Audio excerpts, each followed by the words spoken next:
ॐ अज्ञानतिमिरान्धस्य ज्ञानाञ्जनशलाकया चक्षुरुन्मिलितं येन तस्मै श्रीगुरवे नमः। श्रीचैतन्य मनोभीष्टं स्थापितं येन भूतले स्वयं रूपः कदा मह्यं ददाति स्वपदान्तिकम्। वन्देऽहं श्रीगुरो श्रीयुतापदकमलं श्रीगुरुन् वैष्णवांश्च। श्रीरूपं साग्रजातं सहगण रघुनाथान्वितं तं सजीवं साद्वैतं सावधूतं परिजनसहितं कृष्णचैतन्यदेवं श्रीराधा कृष्णपादान् सहगणललिता श्रीविशाखान्वितं च। हे कृष्ण करुणा सिन्धु दीनबन्धु जगत्पते गोपेश गोपिका कान्त राधा कान्त नमस्तुते। तप्त कांचन गौरांगी राधे वृंदावनेश्वरी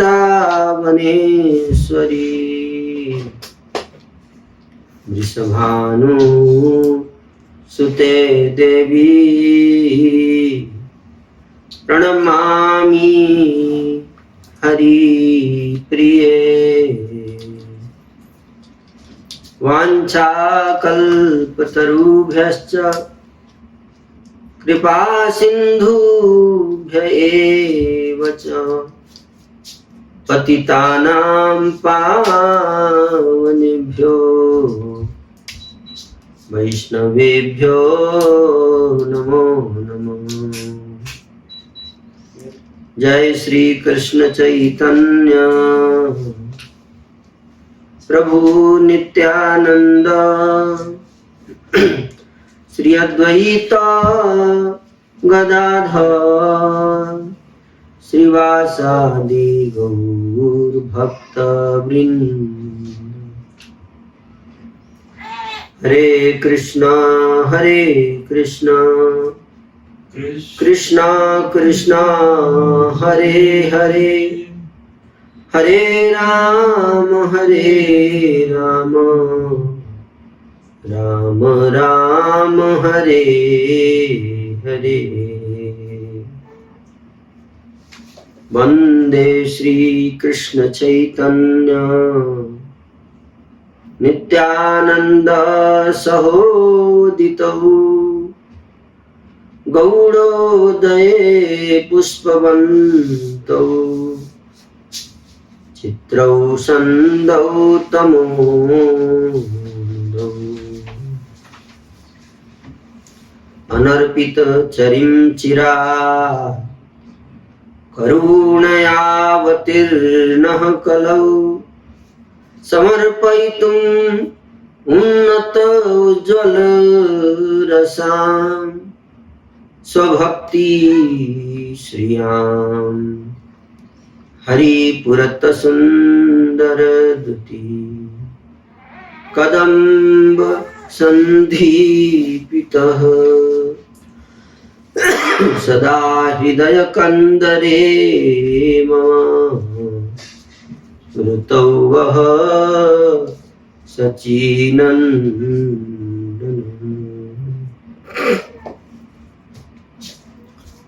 तो श्री आलोचन दास ठाकुर जी के द्वारा रचित श्री चैतन्य मंगल एक बहुत ही प्रामाणिक और प्रसिद्ध ग्रंथ है,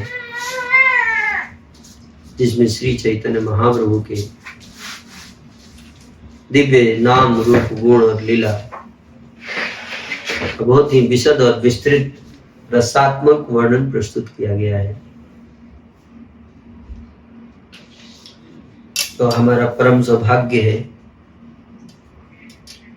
कि चैतन्य मंगल जो श्री लोचन दास ठाकुर जी ने पहले लिखा था बंगाली में, उसको हिंदी भाषा में अनुवाद किया गया है श्रीमान सर्वसाक्षी प्रभु के द्वारा, और इसलिए हिंदी भाषी भक्तों के लिए सुगम हो गया।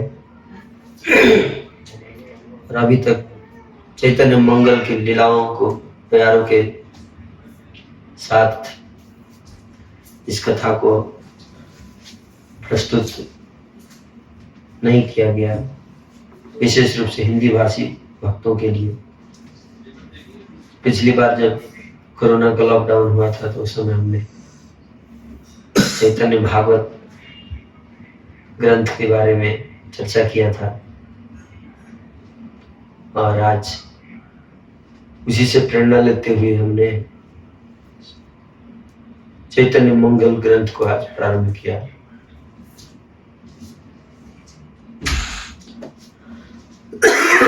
चैतन्य महाप्रभु की और नित्यानंद प्रभु और पंचतत्व के दिव्य लीलाओं का वर्णन इस ग्रंथ में आपको मिलेगा।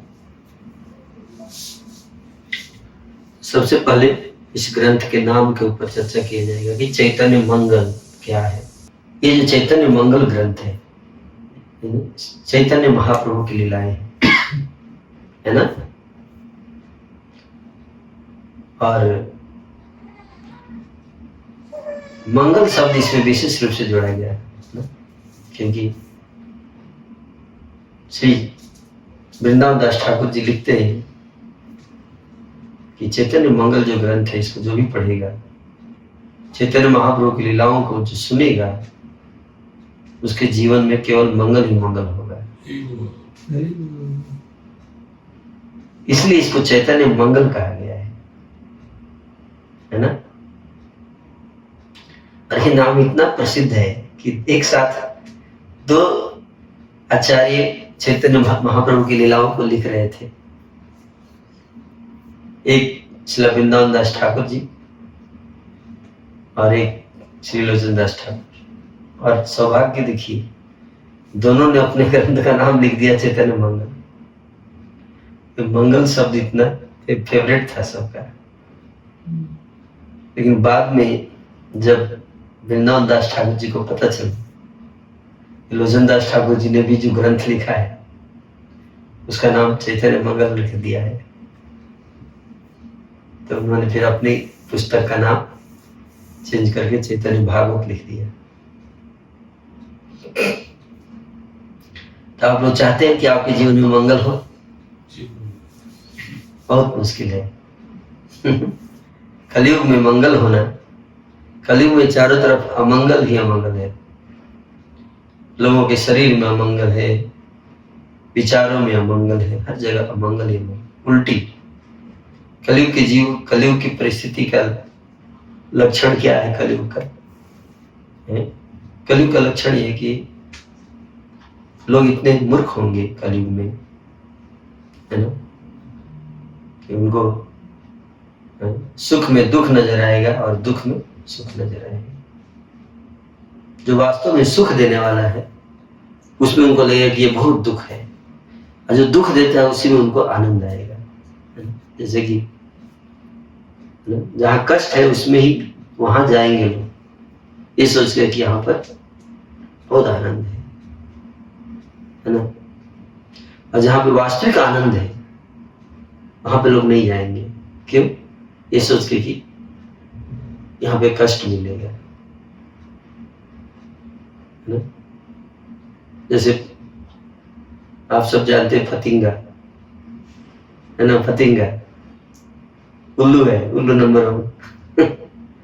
उसको पता है कि यहाँ जाने से मेरी मृत्यु हो जाएगी, लेकिन वहीं पे जाता है सोच के कि उसमें बहुत आनंद है ना।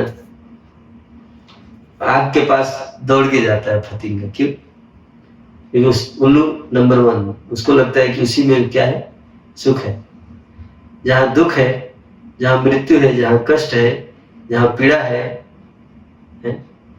उसमें उसको क्या दिखता है? आनंद दिखता है, आनंद। इसको कहते हैं क्या? मायामय जगत। मायामय जगत, माया के द्वारा रचित संसार है। मैदानों ने जब इंद्रप्रस्थ बनाया था, तो जब दुर्योधन कर्ण ये सब गए वहां राजसूय यज्ञ में, इंद्रप्रस्थ में गए थे, है ना? तो मैदानों ने ऐसे बनाया था इंद्रप्रस्थों की, जहां पे पानी था वहां जमीन नजर आता था, जहां जमीन था वहां पानी।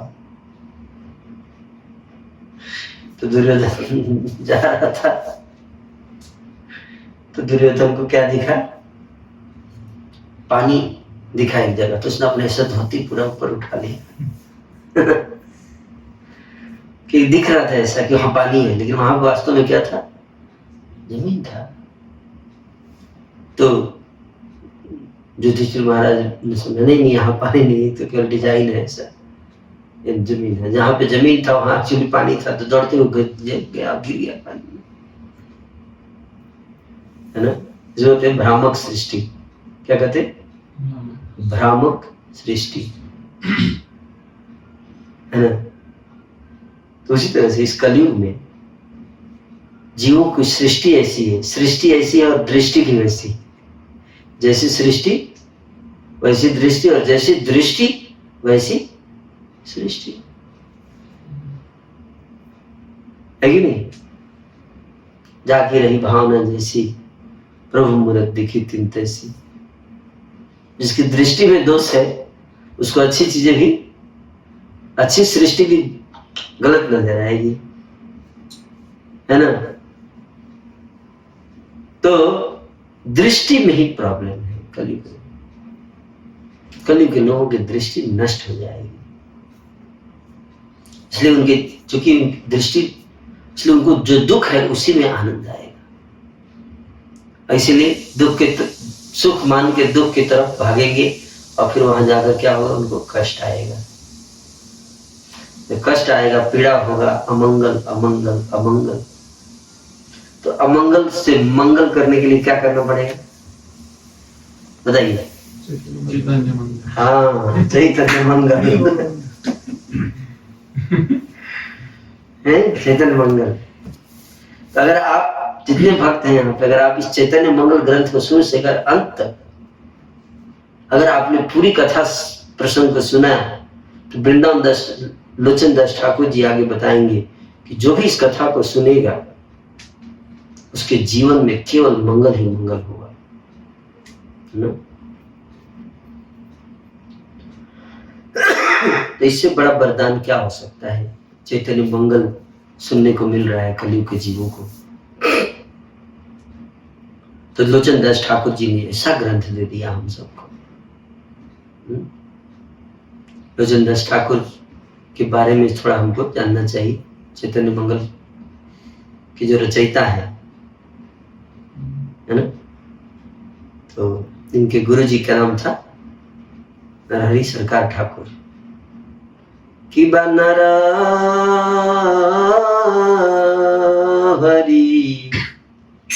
आदि कवि चामर ढुलाए, संजय मुकुंद बासु घोष आदि गाए। नरहरि का जो नरहरि सरकार ठाकुर जी का नाम आता है गौर आरती है ना, वही नरहरि सरकार ठाकुर जी। दो नरहरि हुए चैतन्य महाप्रभु की लीला में। एक नरहरि नरहरि चक्रवर्ती ठाकुर और एक नरहरि सरकार ठाकुर। नरहरि सरकार ठाकुर जी जो थे वो, उनका घर था श्रीखंड में। श्रीखंड जो गौरमंडल परिक्रमा पे जब हम जाएंगे तो वहां पे एक जगह आता है श्रीखंड, कटवा से थोड़ा सा आगे पड़ेगा। श्रीखंड नामक गांव में वो एक बट वृक्ष है, आज भी वो बट वृक्ष है, उसी के नीचे बैठकर लोचन दास ठाकुर जी ने चैतन्य मंगल की रचना की। लोचन दास ठाकुर जी का जन्म हुआ 1527 ईस्वी में चैतन्य महाप्रभु के तिरोभाव से 7 साल पहले, और लगभग 1590 ईस्वी तक 1589 के लगभग इतने वर्ष तक लोचन दास ठाकुर जी पृथ्वी पर रहे, एक महान संत। इनके गुरु जी श्री नरहरि सरकार ठाकुर, तो उनकी इच्छा थी कि चैतन्य महाप्रभु के लीलाओं का वर्णन करते हुए ग्रंथ होना चाहिए, क्योंकि उस समय कोई ग्रंथ था नहीं। तो एक डायरी था मुरारी गुप्ता जी का, जिन्होंने दामोदर पंडित जी के कहने पे एक डायरी लिखी थी, लेकिन वो डायरी संस्कृत में था। तो चैतन्य महाप्रभु के बाल लीलाओं का वर्णन करते हुए मुरारी गुप्ता जो थे वो हनुमान जी के अवतार। तो हनुमान जी ने जैसे रामलीला लिखी, रामायण, पहली रामायण हनुमान जी ने लिखी है ना, जो अवेलेबल नहीं है आजकल। तो उसी तरह से पहला चैतन्य लीला भी किसने लिखा? हनुमान जी ने। आप जानते हैं इस बात? चैतन्य महाप्रभु की लीला को लिखने का, पहला लीला लिखने का सौभाग्य हनुमान जी को ही प्राप्त हुआ, मुरारी गुप्ता के। लेकिन वो संस्कृत में, हनुमान जी के रामायण भी किसमें है? संस्कृत में है। संस्कृत में प्रकांड विद्वान है हनुमान जी। तो चैतन्य लीला भी उन्होंने संस्कृत में लिखा। तो दामोदर पंडित ने के मुख से लोचन दास ठाकुर ने चैतन्य चरित महाकाव्य सुना, मुरारी गुप्ता द्वारा लिखा हुआ, और सुनकर सारे श्लोकों को कंठस्थ कर लिए लोचन दास ठाकुर, और अपने गुरु नरहरि सरकार ठाकुर जी से चैतन्य महाप्रभु के गुणों का वर्णन सुनते थे। और दोनों को जब कंबाइन किया तो उनके मन में अंदर ही स्फूर्ति होने लगा चैतन्य लीला का। बंगाली भाषा में प्यार निकलने लगा अंदर से, अपने आप प्रकट होने लगा। लिखते हैं, इसमें आगे बताएंगे कि मेरे हृदय में प्रकट होने लगा श्लोक, प्यार। और मुरारी नरहरि सरकार ठाकुर जी की ने आज्ञा दिया था उनको, क्या आज्ञा दिया था? कथा प्रस्तुत करने का, कथा लिखने का। ये चैतन्य महाप्रभु के लिए लीलाओं का वर्णन करते हुए किताब लिखो। तो गुरु की आज्ञा से नरहरि सरकार ठाकुर को ये प्रकट हुआ, है ना। और फिर उन्होंने चैतन्य मंगल की रचना की। चैतन्य मंगल की विशेषता क्या है? चैतन्य भागवत वर्णनात्मक शास्त्र है ना, डिस्क्रिप्टिव, बहुत ज्यादा डिटेल, लेकिन चैतन्य मंगल रसात्मक काव्य। इसमें बहुत रस है, उसमें बहुत वर्णन है, लेकिन इसमें बहुत रस है, म्यूजिक है, संगीत में बहुत अलग अलग रागों में अलग अलग प्यारों का वर्णन किया उन्होंने, जो कि राग के द्वारा गाया जा सकता है ना। लेकिन मैं राग पे नहीं गा पाऊंगा, क्योंकि सारे राग में आते नहीं, लेकिन हर जगह में लिख रखा है कि यहाँ पे ये राग गाना है, इस राग में इसको गाना है, लिख रखा है लोचन दास ठाकुर ने। जो व्यक्ति सारे रागों को जानता है वो और अच्छे से इसको सुना सकता है। तो पंचाली पैटर्न है इसमें प्यार का। पंचाली मतलब 5 प्रकार के छंदों का इस्तेमाल किया है इन्होंने, इसलिए पंचाली पैटर्न इसको बोलते हैं। कि अगर किसी काव्य में 5 प्रकार के छंद हैं तो वो विशेष काव्य होता है ना। तो चैतन्य भागवत जो है इस प्रकार से एक ब्रीफ इंट्रोडक्शन आपको मैंने सुनाया चैतन्य मंगल का। इसका बैकग्राउंड लोचन दास ठाकुर जी ने किस परिस्थितियों में इसको लिखा। तो हम लोग चैतन्य मंगल में 4 सूत्र हैं, कुल मिलाकर 4 भाग है, जिसको खंड के रूप में बोला गया। 4 खंड है। पहला है सूत्र खंड, आदि खंड, मध्य खंड और शेष खंड। जैसे चैतन्य भागवत में आदि लीला, मध्य लीला और अंतिम लीला था, 3 लीला। चैतन्य चरितामृत में भी आदि लीला, मध्य लीला और अंत लीला है। इस तरह से यहाँ भी आदि खंड, मध्य खंड और शेष खंड, शेष खंड, अंत्य खंड नहीं, क्या शेष खंड इन्होंने बोला। क्यों शेष मतलब अंत्य बोल देंगे तो मतलब उसके बाद कुछ नहीं, शेष मतलब जो बाकी का बचा हुआ है ना, बाकी का बचा में अब उसका कोई कंप्लीट उसमें कंप्लीट नहीं हो सकता, उसमें आप ऐड कर सकते हो चाहो तो, है ना, क्योंकि लीला का भी अंत होती नहीं। तो इस प्रकार से, लेकिन 3 खंड तो है, लेकिन शुरू में एक और खंड इन्होंने ऐड किया है, चौथा खंड जो शुरू में, इसको कहा है सूत्र खंड। एक विशेषता है चैतन्य महाप्रभु की, क्या एक सूत्र खंड ऐड किया है ना। तो वास्तव में महाप्रभु की लीलाएं शुरू होंगी कब से, जन्म होगा आदि खंड में, लेकिन उससे पहले एक सूत्र खंड लिख दिया। तो सूत्र खंड में क्या बताएंगे, सूत्र खंड में 2 अध्याय, मंगलाचरण और ग्रंथ का प्रारंभ होगा। तो बैकग्राउंड कुछ सूचना देंगे जो कि बाकी के ग्रंथों में नहीं मिलेगा आपको, वो केवल आपको चैतन्य मंगल में कुछ विशेष लीलाएं आपको सुनने को मिलेंगी। तो मेरी को थोड़ा खांसी है, तो बीच बीच में आप सबको असुविधाएं भी होती रहेंगी खांसी के कारण। भक्ति प्रेम महार्घ रत्न निकर त्यागेन संतोषयन्, भक्तान् भक्त जनाति निष्कृति विधौ पूर्णावतीर्णः कलौ, पाखंडान् परिचूर्णयन् त्रिजगताम् हुंकार वृंदाकुरैः, श्रीमन्यासी शिरोमणि विजयताम् चैतन्य रूपः प्रभु। मंगलाचरण से शुरुआत होती है। चरणागत भक्तों को कृष्ण प्रेम रूपी अमूल्य रत्न प्रदान करने के लिए जो अपने पूर्ण स्वरूप में कलयुग में अवतीर्ण हुए हैं और भक्तों का उद्धार कर उन्हें कृष्ण प्रेम की दुर्लभ वस्तु भेंट करके संतुष्ट करते हैं, परंतु जिन्होंने हरिनाम के हुंकार को वज्र आघात से पाखंडियों का दर्प विचूर्ण कर दिया है, ऐसे सन्यासियों के चूड़ामणि श्री चैतन्य महाप्रभु की जय हो।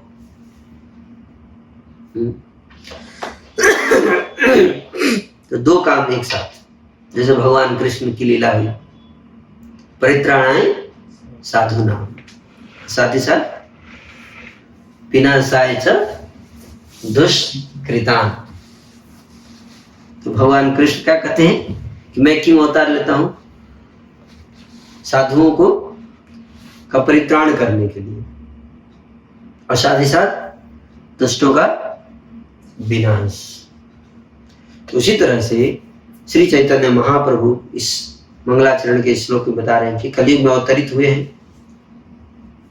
भक्तों का उद्धार करने के लिए, और साथ ही साथ पाखंडियों का संहार करने के लिए। संहार मतलब क्या, उनकी मानसिकता का संहार, उनका संहार नहीं, पाखंडियों का दर्प विचूर्ण करना है। दर्प मतलब झूठा अहंकार, है ना। एक अहंकार होता है किस चीज का, कुछ होता है तो अहंकार होता है, उसको बोलते हैं दम्भ, दर्प। क्या कि उसके कुछ है अहंकार, एक होता है दम्भ, 2 होता है, दम्भ होता है और एक होता है दर्प। एक कुछ है तो चलो अहंकार है तो एक शोभा भी देता है, कुछ लोग ऐसे तो कुछ होता भी नहीं है, तो अहंकार भी होता है ना। तो कुछ पाखंडी है जो झूठ मूठ का वैदिक ज्ञान अर्जित कर लिए हैं, है ना, और उसी में कुटते रहते हैं, भूसी जैसे कुटते हैं लोग, वैसे कुटते रहते हैं ना।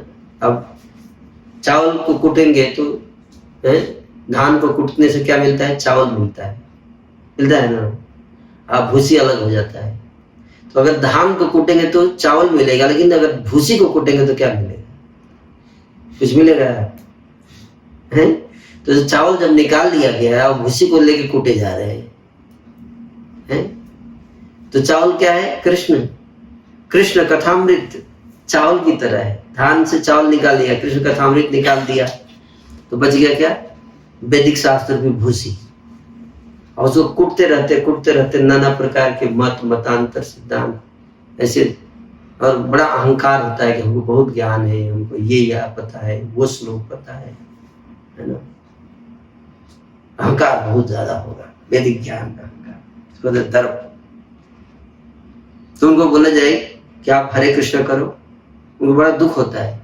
अरे ये क्या है, ये कैसी भगवद गीता की व्याख्या है, हर जगह हरे कृष्ण लगा दिया आप लोगों ने, ये क्या है?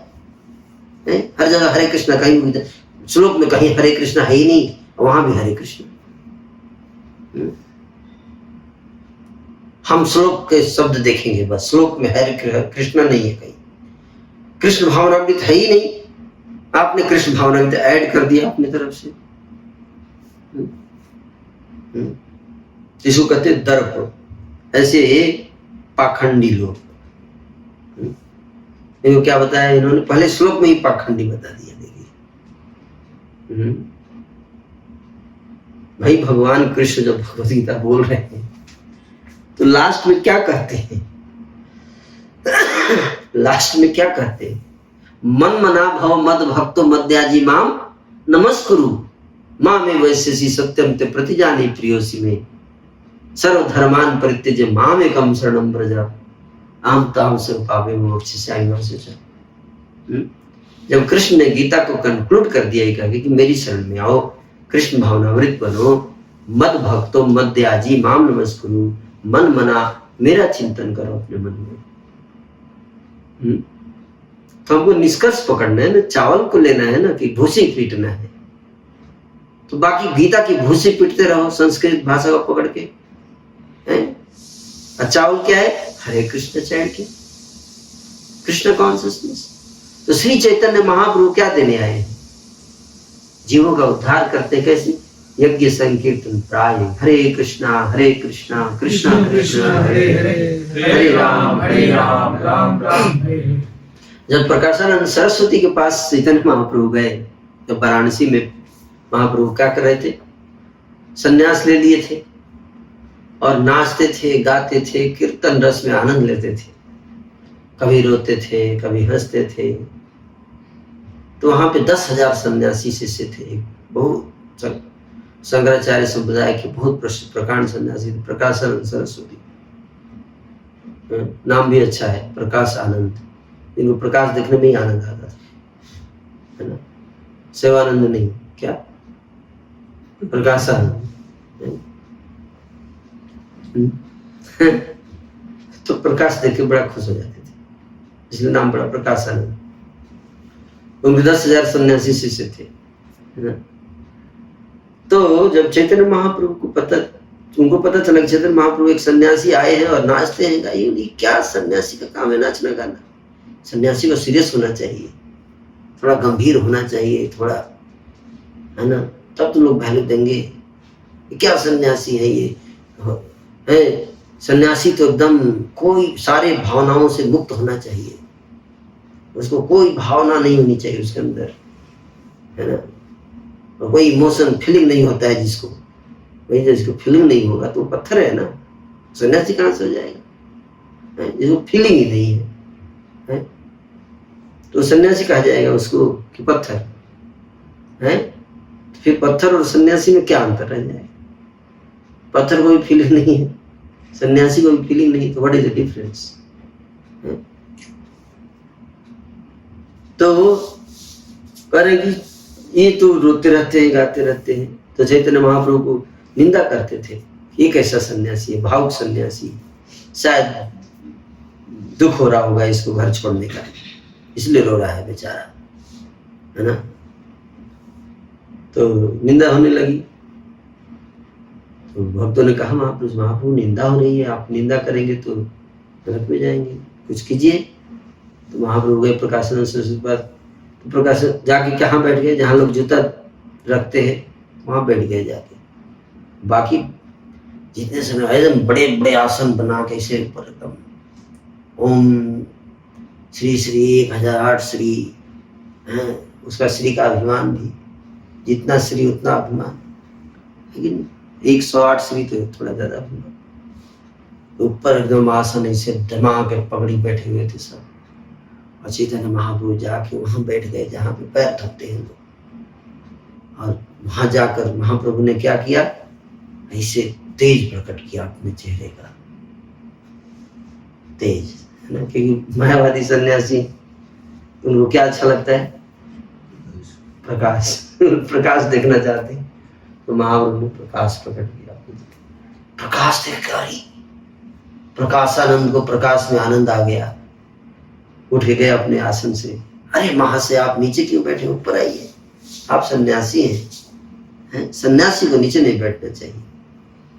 महाप्रभु बोले अरे नहीं, हम कहाँ सन्यासी, आप लोगों के साथ, आप लोगों के बराबर कहाँ बैठ सकते हैं, हम तो भावुक सन्यासी हैं, हम तो ऐसे ही बन गए सन्यासी, कहाँ से हमको, आप जो है वो इतने ऊंचे कोटि के सन्यासी, हम नीचे वाले आदमी हैं, हमको यहीं बैठने दीजिए।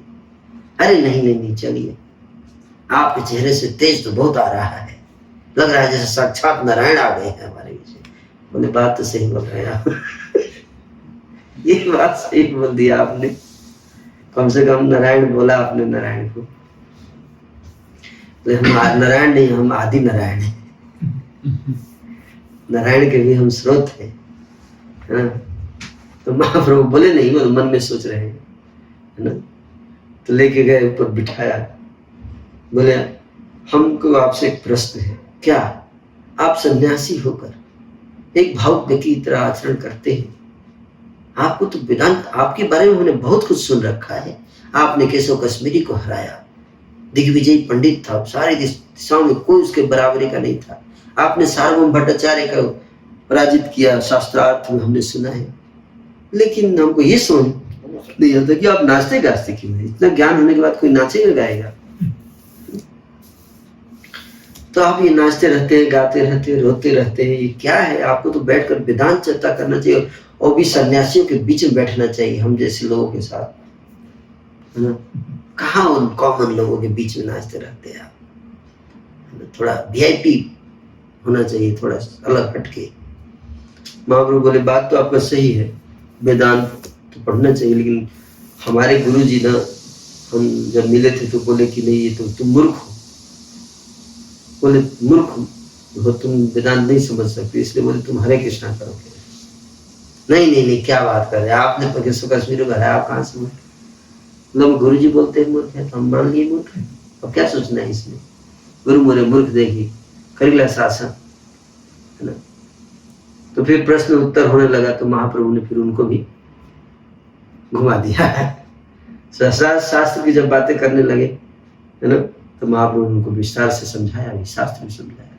नहीं केवल महाप्रभु नाचते थे, गाते थे, और शास्त्र की बात आती थी तो मुंह बंद हो जाता था, ऐसा नहीं है। महाप्रभु नाचते थे, गाते थे, लेकिन जब शास्त्र पर चर्चा होती थी तो सबको घुमाते थे, आगे पीछे घुमा देते थे, पूरा एकदम चक्कर आ जाता था लोगों को। इतना बढ़िया व्याख्या शास्त्र का भगवान के अतिरिक्त कोई और नहीं कर सकता है। तो आत्माराम वर्ष के ऊपर चर्चा होती थी, सार्वभौम भट्टाचार्य से भी आत्माराम श्लोक के ऊपर चर्चा हुई, श्रीमद् भागवत की। तो सार्वभौम भट्टाचार्य ने उस श्लोक की व्याख्या की 9 तरीके से, है ना, 9 तरीके से उस श्लोक को एक्सप्लेन किया सार्वभौम भट्टाचार्य ने। तो महाप्रभु ने कितने तरीके से एक्सप्लेन किया? उनका 9 तरीका छोड़ के टच भी नहीं किए, और 18 तरीके से एक्सप्लेन कर दिया उसको। और सार्वभौम भट्टाचार्य हाँ कर गया, और पहली बार कोई व्यक्ति था जिसने उनको हराया, उनकी बात को किसी ने काटा, इतने प्रकांड विद्वान। तो ये लोग क्या थे? दर्प, इनका दर्प क्या कर दिया महाप्रभु ने? चूर्ण कर दिया, और स्थापित क्या किया? हरिनाम संकीर्तन की महिमा को स्थापित कर दिया। इसी बात को यहां बता रहे हैं कि भक्तों का उद्धार कर उन्हें कृष्ण प्रेम की दुर्लभ वस्तु भेंट करते हैं और करके संतुष्ट कर देते हैं, परंतु जिन्होंने हरिनाम के हुंकार वज्र के आघात से पाखंडियों का दर्प में चूर्ण कर दिया। पाखंडियों का दर्प कैसे भी चूर्ण किया? हरिनाम के आघात से। पाखंडी लोग हरिनाम नहीं करेंगे, बाकी सब करेंगे लेकिन हरि नाम नहीं करते। हरे कृष्ण कृष्ण कृष्ण हरे हरे, हरे राम राम राम। सारा वैदिक शास्त्र भगवान के नाम की महिमा को गाता है। आप पाखंडी क्या बोलते हैं? नाम जब तो ये सब तो जब कुछ नहीं आता जिसको वो सब नाम जप करते हैं, जिसको कुछ आता है वो क्या करते हैं? वो सब किताब लिखते हैं, है ना, कॉम्प्लिकेटेड काम करते हैं, संस्कृत की खाल उधरते हैं, है ना, उसी में नया नया अर्थ निकाल के सोचते यही क्या मिलेगा आपको नया अर्थ निकालने से? क्या भगवान को आप नया अर्थ निकाल के इम्प्रेस करेंगे? भगवान को अर्थ नहीं पता नया पुराना भगवान को आपका अर्थ सुनना है या आपकी भक्ति सुननी है, आपका प्रेम सुनना है? किसको हम इम्प्रेस करेंगे नाना प्रकार के अर्थ निकाल कर? भगवान खुश होंगे इससे? नहीं। भगवान किससे खुश होते? भक्ति भाव से, प्रेम से। प्रेम के द्वारा हम उनको जीत सकते हैं, अपना ज्ञान का अहंकार दिखाकर जीत नहीं सकते। और प्रेम कैसे प्रकट होता है? हरे कृष्णा कृष्ण कृष्ण हरे राम राम राम। जब भगवान चैतन्य महाप्रभु हरि नाम का अहंकार करते थे तो पाखंडी का हृदय विदीर्ण हो जाता था, दर्प चूर्ण हो जाता था। ऐसे हैं सन्यासियों के चूड़ामणि। कौन? श्री चैतन्य महाप्रभु। तो चैतन्य मंगल का प्रारंभ यही से होता है। नमो नमो बंदो देव गणेश्वर, विघ्न विनाशन महाशय, एकदंत महाकाय, सर्वे कार्ये सहाय, जय जय पार्वती तनय, जय जय पार्वती तनय। मैं विघ्न विनाशन गणेश जी की वंदना करता हूँ। इस ग्रंथ का प्रारंभ किससे करते हैं? गणेश जी की वंदना करने से। क्यों? क्योंकि ग्रंथ के रचना में विघ्न बाधाएं भी आ सकती है कि नहीं? या हम लोग कथा शुरू कर रहे हैं तो इसमें क्या चांस है? विघ्न बाधा आने का। कुछ विघ्न बाधा शुरू में आ रहा था कि स्टैंड लग नहीं रहा था, ये सब क्या है? विघ्न बाधा है ना। ऐसे विघ्न बाधा को कौन दूर करेंगे? गणेश जी ना, गणेश जी। इसलिए गणेश जी को स्मरण करने से हम पूरा चैतन्य मंगल अंत तक कर पाएंगे। जो भी विघ्न बाधा डालेगा उसको गणेश जी साइड करेंगे। तो गणेश जी का मैं विघ्न विनाशक गणेश जी की वंदना करता हूँ, जिनका महाकाय शरीर एक हाथी दंत से शोभित है ना। तो ये भी बताना जरूरी नहीं तो कुछ लोग सोच ले गणेश जी कोई और तो नहीं है, उसी गणेश जी की बात हो रही है ना। लोगों को कोई भरोसा नहीं ना, किसी चीज में नहीं निकालना शुरू कर देंगे, है ना। हाँ, तो महाकाय शरीर और एक हाथी का दांत, एक दंत, जो सभी मंगलमय कार्यों में सहायक है, ऐसे पार्वती तनय की जय। ये भी बताना जरूरी, पार्वती के पुत्र है ना। पार्वती जी के पुत्र कौन है? गणेश जी, उनकी जय। इसी से ग्रंथ की शुरुआत करते हैं।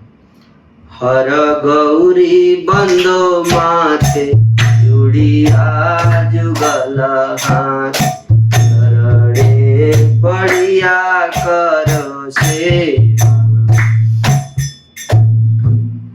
त्रिजगत एक करता, विष्णु भक्ति वरदाता, त्रिजगत एक करता, सबे एक एई देवी देवा,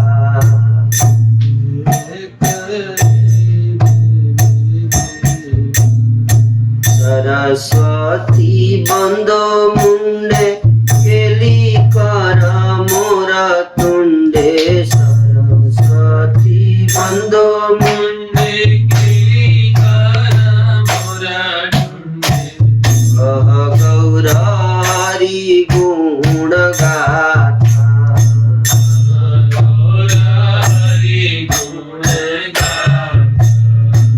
अविदित त्रिजगते गौरवर्ण वाणी नाचे,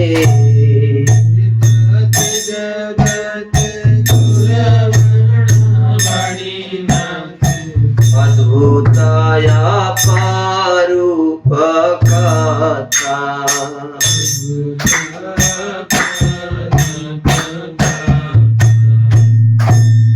अपने दोनों हाथ जोड़कर मैं गौरी एवं शिव जी के समक्ष नतमस्तक होता हूँ। उनके चरणों में गिरकर मैं उनकी सेवा करता हूँ। भगवान विष्णु ये तीनों लोगों के एकमात्र स्वामी हैं। शिव जी और पार्वती जी भगवान विष्णु की भक्ति का वरदान प्रदाता है। तो शिव जी और पार्वती जी दोनों को क्या कर रहे हैं?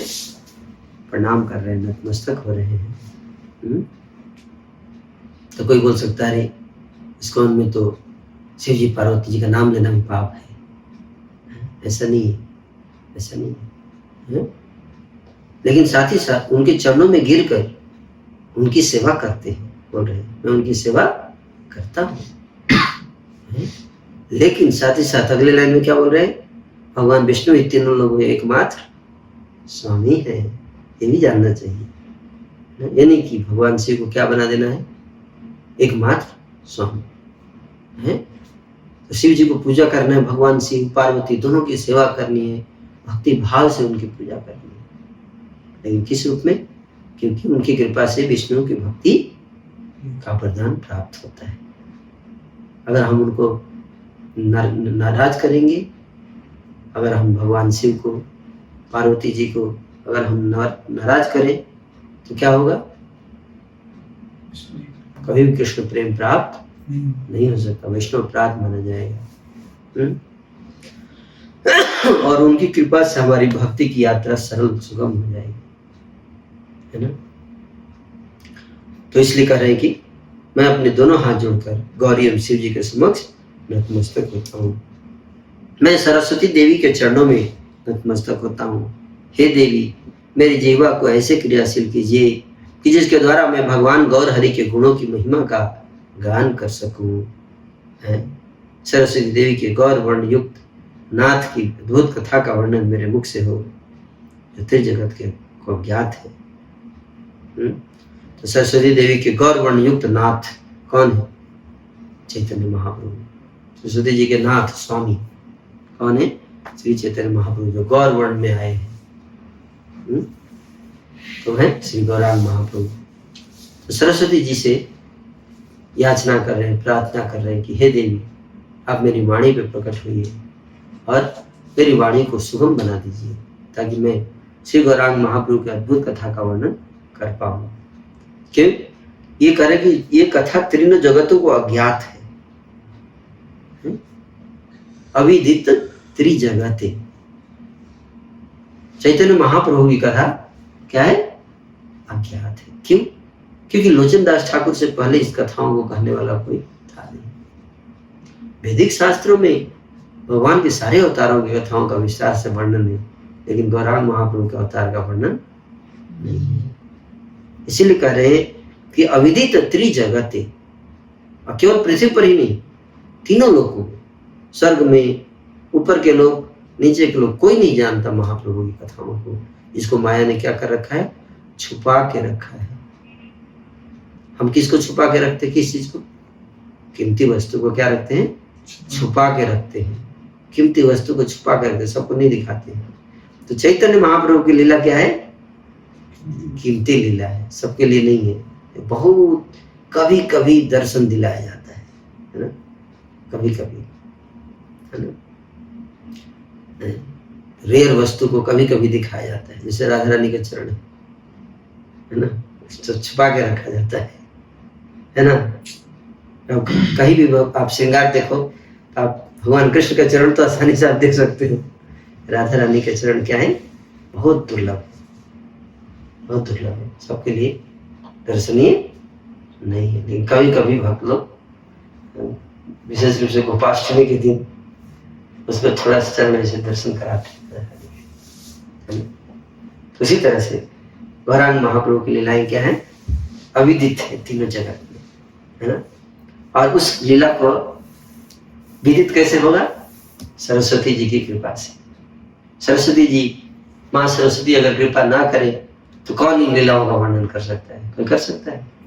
नहीं कर सकता। लोचन दास ठाकुर जी माँ सरस्वती को प्रणाम कर रहे हैं। हे देवी, मेरी जीवा को ऐसा क्रियाशील कीजिए कि जिसके द्वारा मैं भगवान गौर हरि के गुणों की महिमा का गान कर सकूं।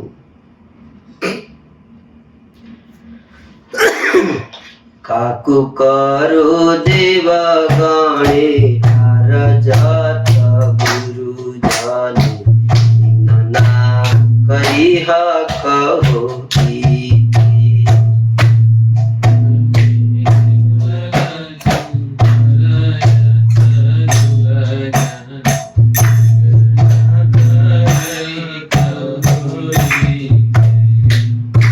चाहो संपदा बारा मुई अति पामारा। चाहो संपदा बारा मुई अति पामारा। निर्विघ्ने संपूर्ण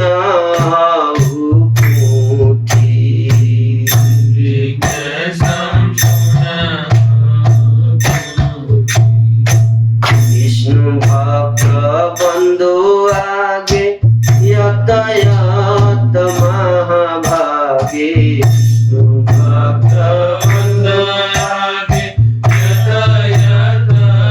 महाभागे।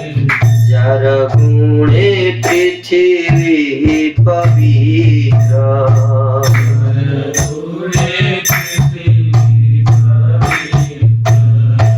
सर्व जीवे करे दया विशेष आरती पाइया। सर्व जीवे करे दया विशेष आरती पाइया।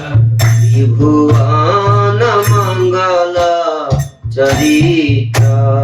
त्रिभुवन मंगल चरित्र।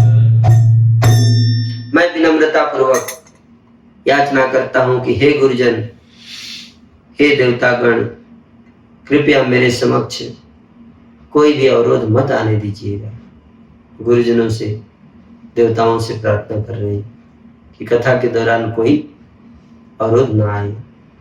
मुझे धन संपत्ति की चाह नहीं है, मैं तो पतित व्यक्ति हूँ। कृपया बिना किसी बाधा के यह ग्रंथ पूर्ण हो जाए। मैं भगवान विष्णु के उन सौभाग्यशाली भक्तों के समक्ष नतमस्तक होता हूँ जिनका उच्च आचरण वह सद्गुण संपूर्ण पृथ्वी को पवित्र करता है, और जो विष्णु भक्त प्रत्येक व्यक्ति के प्रति दयावान है। ऐसे भक्तों की लीलाएं तीनों लोगों के लिए मंगलदायक है। ये बहुत इंपॉर्टेंट चीज है जो लोचन दास ठाकुर जी अपने आचरण से हमको क्या कर रहे हैं? शिक्षा भी दे रहे हैं, है ना। केवल हमको अभी तक कृष्ण के लिए प्रार्थना नहीं किया है कि नहीं? कृष्ण की प्रार्थना नहीं, किसकी प्रार्थना कर रहे हैं? पार्षदों की। विष्णु भक्त, देवता, देवी देवता, है ना। उनको आप नाराज करके कृष्ण को प्रसन्न नहीं कर सकते। तो सबको प्रणाम, सबको किसी के प्रति अपराध ना हो और सबका सहयोग मिले इस सेवा में। ये बहुत बड़ी सेवा शुरू करने जा रहे हैं। तो जब भी आप कोई बड़ी सेवा शुरू करने जा रहे हैं, है ना, तो इसमें क्या आ सकता है? बहुत सारी विघ्न बाधाएं आ सकती है।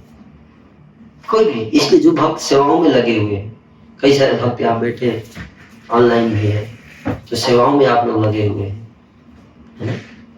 तो ये मत सोचिए केवल हरे कृष्णा करने से भगवान कृष्ण के पास नहीं चाहिए आपको सेवा करने के लिए। हर जीव की कृपा चाहिए, किसी के प्रति अपराध ना हो, सबको प्रार्थना, सबके आशीर्वाद लेकर हमें सेवा शुरू करना चाहिए। ये यहाँ पे शिक्षा मिल रही है हम सबको, कि ये मत सोचिए कि है हम करके दिखा देंगे, हम कर देंगे, ये अहंकार जैसे अहंकार आएगा तो क्या आएगा? विघ्न आएगा। जहां अहंकार होगा वहां आशीर्वाद नहीं मिलेगा, और जहां आशीर्वाद नहीं होगा वहां फिर क्या आएगा? विघ्न और बाधाएं आएंगी। और जब विघ्न बाधाएं आएंगी तो आपका सेवा जो 5 दिन में होना था कितने दिन में होगा? 5 साल में होगा, है ना? ये समस्या है। इसलिए सबको देखिए, एक कल्चर है, ये सीखना चाहिए। मुई अति अभाजन ना बूझो जाहि न बाम, मुई अति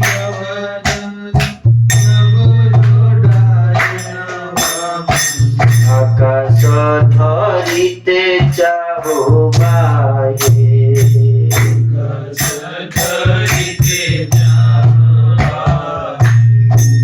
अंधे दिव्य रत्न वांचे पर्वत ना देखे काछे, अंधे दिव्य रत्न वांचे पर्वत ना देखो काछे, न जानी के परिणाम हारे, न जानी के परिणाम हारे। कहते कि मैं मुई अति अभाजन ना बुझो दाहिने बाम। ग्रंथकार ने इतना बड़ा ग्रंथ लिख दिया है, लेकिन इनकी चेतना देखिए कितने विनम्र है। कहते कि मैं तो अत्यंत अभागन हूं, अभागन अयोग्य, अभागा व्यक्ति हूं। मुझे तो इतना भी नहीं पता है कि लेफ्ट क्या है और राइट क्या है, इतना भी नहीं जानता कि लेफ्ट क्या है और आप सुन पा रहे क्या कहना चाह रहे हैं? लेफ्ट राइट मतलब क्या है? सही गलत का विभेद मुझे, लेफ्ट मतलब गलत और राइट मतलब सही। मैं इसमें भी कंफ्यूज हो जाता हूँ कई बार कि सही क्या है और गलत क्या है। अब मुझको अब लेकिन मन में इच्छा आ रही है कि एक ऐसा ग्रंथ लिखूं, चैतन्य महाप्रभु की लीलाओं का वर्णन करने का मन तो कर रहा है, लेकिन योग्यता देखता हूं तो ये स्थिति है मेरी। इच्छा देखता हूं तो मन लालायित उठता है कि ठाकुर श्री गौरांग की लीलाओं का वर्णन करूं। कैपेसिटी देखता हूं तो गुड़ गोबर टाइप आदमी, क्या लीलाओं का वर्णन करूंगा। न मुझे लेफ्ट पता है न राइट पता है, और महाप्रभु की लीला का वर्णन करने की इच्छा हो गई। उसी तरह से जैसे कि कोई बच्चा आकाश को पकड़ना चाहता है, कोई बच्चा चंद्रमा को देखता है ना? क्या मन में इच्छा आती? ऐसे लगता है उड़ के जाके पकड़ के लेके आ जाएगा, है ना? तो इसी तरह से, लेकिन क्या क्षमता है बच्चे के अंदर कि जाके चंद्रमा को पकड़ ले? नहीं, लालसा है। तो तुलना करेंगे, मैं आकाश को पकड़ना चाहता हूं। मैं वो एक अंधे व्यक्ति की तरह हूं जो एक वैभवशाली रत्न को ढूंढना चाहता है। यद्यपि मुझ में एक पर्वत तक को देखने की शक्ति नहीं है। रत्न कहाँ मिलता है? पर्वत में मिलता है। अंधा व्यक्ति पहले तो पर्वत दिखाई दे तो फिर रत्न ढूंढेगा। जब पर्वत ही नहीं दिख रहा है तो पर्वत में रत्न कहाँ से दिखे? इतना अंधा है वो, उसको क्या नहीं दिखता है? पहाड़ इतना बड़ा है वही नहीं दिख रहा है उसको। इच्छा पाल रखा है क्या? पहाड़ में जाएगा वहां से रत्न निकाल के लाएगा, है ना? तो पहाड़ की यहाँ किससे तुलना की गई? सारे वैदिक शास्त्रों से। तो वैदिक शास्त्र ही समझ में नहीं आता हमको, है? अज्ञानी, कुछ नहीं पता। और उसमें हम वैदिक शास्त्रों का जो सबसे गूढ़ वस्तु है रत्न, क्या है? गौरांग प्रेम। और उसको मैं एक्सप्लेन करना चाहता हूँ। कितना मुश्किल काम है। तो करेंगे, लेकिन मेरे अंदर इच्छा आ गई है, मेरा क्या होगा मैं नहीं जानता। काम तो शुरू कर दिया प्रोजेक्ट, लेकिन कर पाऊंगा कि नहीं कर पाऊंगा कुछ कह नहीं सकता मैं। ये शुरुआत में, बाद में पता चला कर लिया। अब आगे सुनिए। सबे एक भरसा आछे, प्रभु नाही काहे बाचे, गुण गाए उत्तमाय धामी। एक भरसा आछे,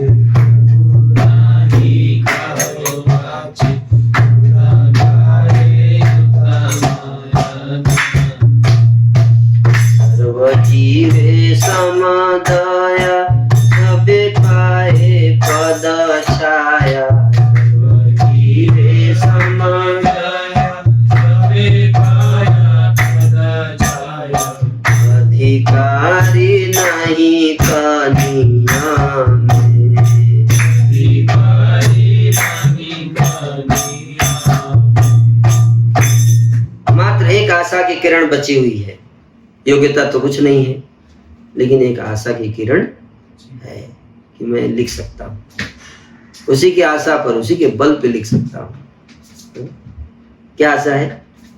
आशा ये है उच्च या निम्न जो भी व्यक्ति उनकी महिमा का गुणगान करता है, गौरांग महाप्रभु की महिमा का गुणगान, चाहे उच्च व्यक्ति हो या नीच व्यक्ति हो, जैसा भी व्यक्ति हो, जब वो भगवान गौरांग की महिमा का गुणगान करता है तो भगवान परम दयालु उसे स्वीकार कर लेते हैं।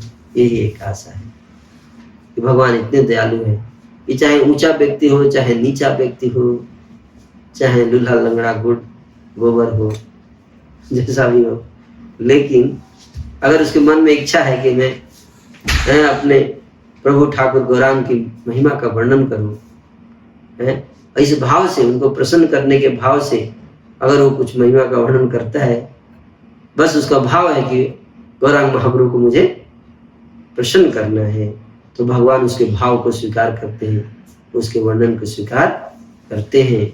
और इसी आशा ज्ञान के आधार पे मैं ये प्रयास कर रहा हूँ। वे प्रत्येक व्यक्ति के प्रति दयालु हैं, कृपालु हैं, प्रत्येक व्यक्ति को वे अपने चरणों का आश्रय प्रदान करते हैं।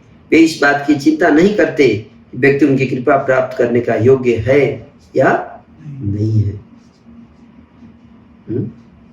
बस ये देखते हैं कृपा कर प्राप्त करना चाहता है कि नहीं चाहता, योग्य है कि नहीं। योग्यता देखेंगे तो कोई योग्य नहीं मिलेगा, ठीक है नहीं। भगवान के सामने कौन योग्य दिखेगा? उनका स्टैंडर्ड बहुत हाई है कि नहीं?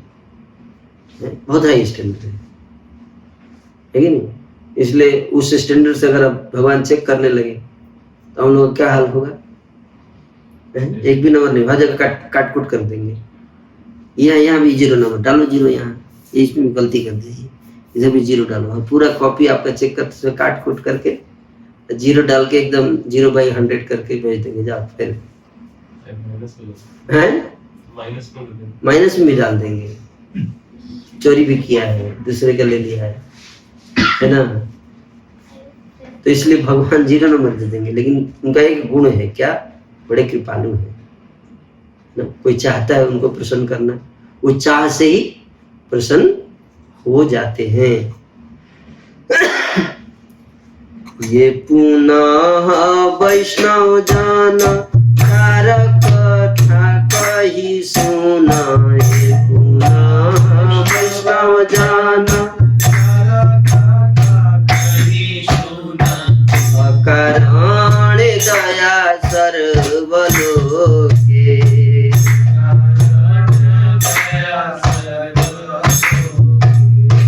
पर लागी जीवन, पर लागी भूषण, पर लागी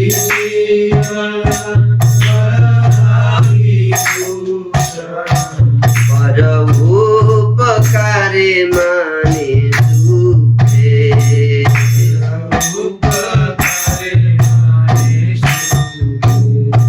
ठाकुर श्री नर हरि दास प्राण अधिकारी, ठाकुर श्री नर हरि दास प्राण अधिकारी, जार पद प्रति आसे आस, जार पद प्रति आसे आस, अधमेह साधक गौर गुण गाही बारे, अनमेह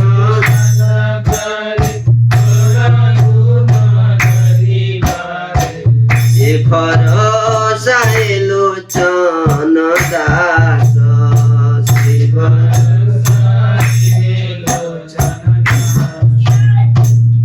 भरोसा लोचन दास,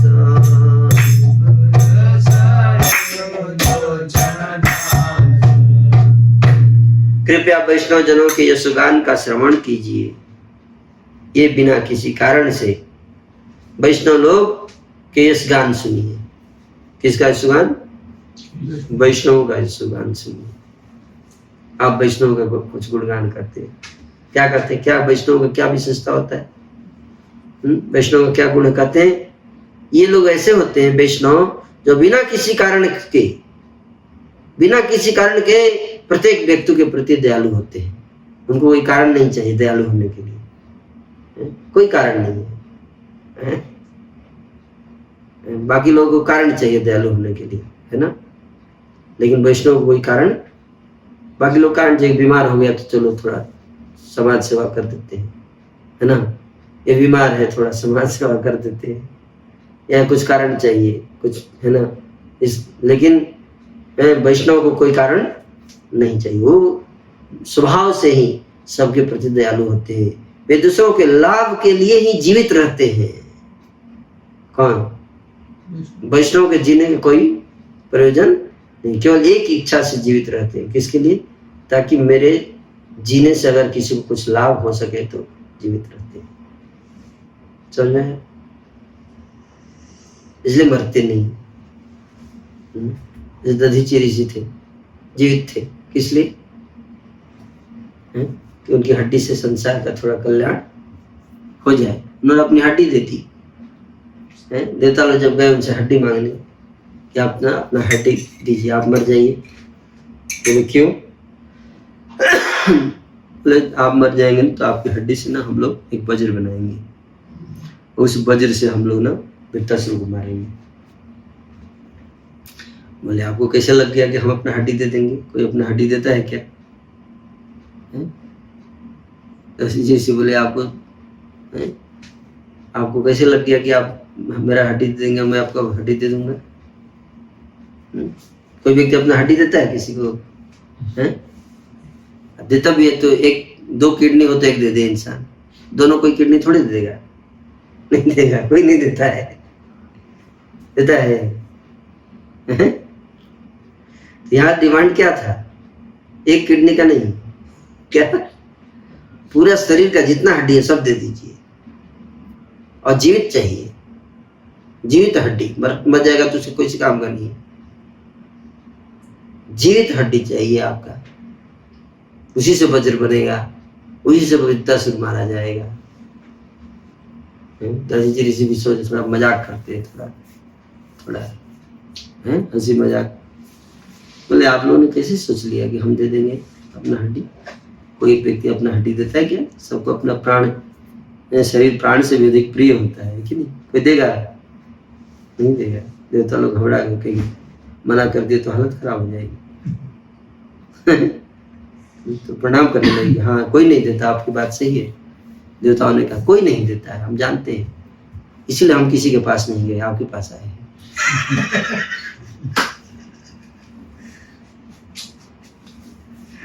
आप समझे बात को? देवता लोग भी ऐसे ही थे। बोले हाँ हम जानते हैं, आप बिल्कुल सही, कोई नहीं दे सकता, महर्षि कोई नहीं, इसलिए हम किसी के पास गए ही नहीं, आपके पास आए हैं क्योंकि आप दे सकते हो। आप जैसे वैष्णव दे सकते हैं। क्यों? कैसे दे सकते हैं? हम कैसे दे देंगे? ऐसे दधीचि बोल रहे हैं, हम कैसे दे देंगे? बोले क्योंकि आप दूसरों के लिए ही जीते हैं। आप जैसे महान संतों का जीवन तो दूसरों के लिए ही है, अपने लिए तो आप जीते ही नहीं है। बोले ठीक है, चलो फिलॉसफी में हरा दिया, ठीक है। समाधि में स्थित हो गए, समाधि में स्थित। बोले मैं समाधि में चला जाता हूँ, मेरे शरीर को आप ले जाइए। उसी शरीर की हड्डी से क्या बना आप जानते हैं? वज्र बना, है ना? वज्र बना, और भी चीजें बनी थी, उसमें से एक वज्र बना था, और भी कई सारी चीजें थी, है ना? तो वही यहां बता रहे हैं कि वैष्णव की महिमा का क्या वर्णन करूंगा कि बिना किसी कारण से के प्रत्येक व्यक्ति के प्रति रहते हैं और दूसरों के लाभ हेतु ही जीवित रहते हैं, और अन्य लोगों को तो वे अपने आभूषण तक दे देते हैं। कोई अपना आभूषण दूसरों को देता है? नहीं देगा। जब वे दूसरों के लिए कल्याण कार्य करते हैं तभी उनका हृदय प्रसन्न होता है। वैष्णव का हृदय कब प्रसन्न होता है? जब वो दूसरों का कल्याण करते हैं। अपना कल्याण करने पर हृदय प्रसन्न नहीं होता है। समझ में आया अगम? है वैष्णव बनो इसलिए। हाँ, दूसरों का कल्याण करने से हृदय प्रसन्न होना चाहिए। हाँ। ठाकुर श्री नरहरि दास प्राण अधिकारी, ठाकुर श्री नरहरि दास प्राण अधिकारी, जार पद प्रति आस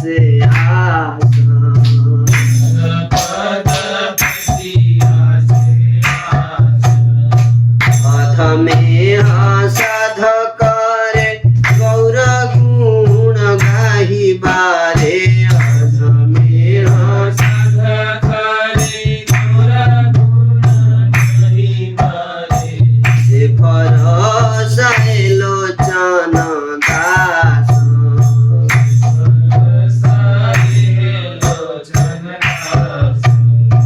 तार पद प्रसाद नवसादे, तार पद प्रसादे यही मोर बरसायंतर,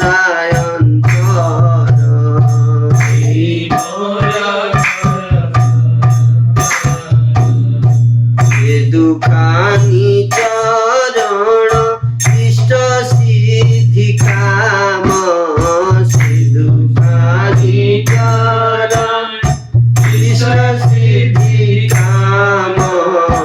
हृदय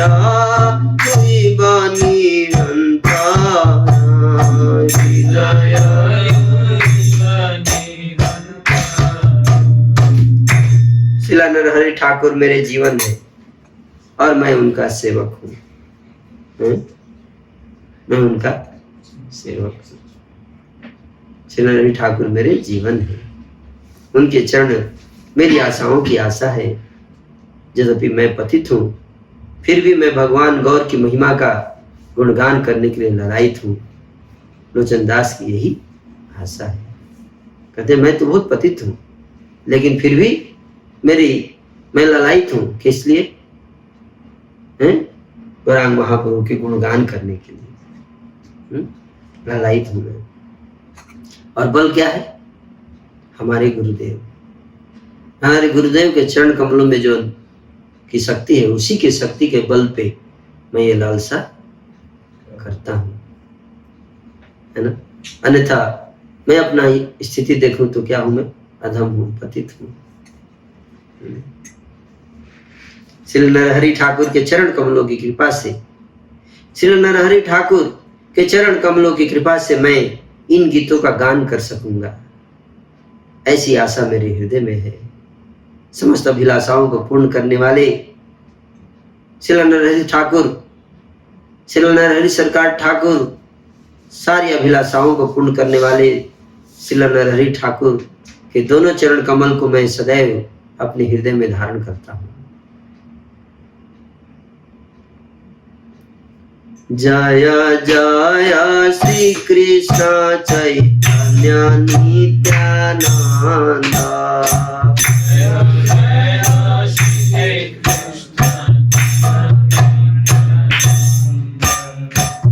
जय जय श्री कृष्ण चैतन्य नित्यानंद,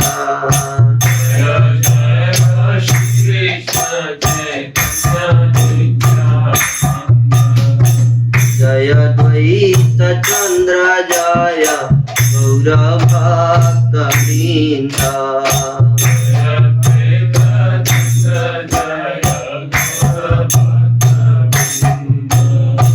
जय नरहरि गदाधर प्राणनाथ, जय नरहरि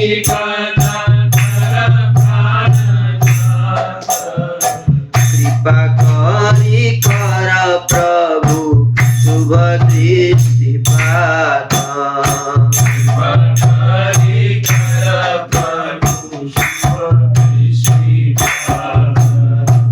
करुणा भरण सब हे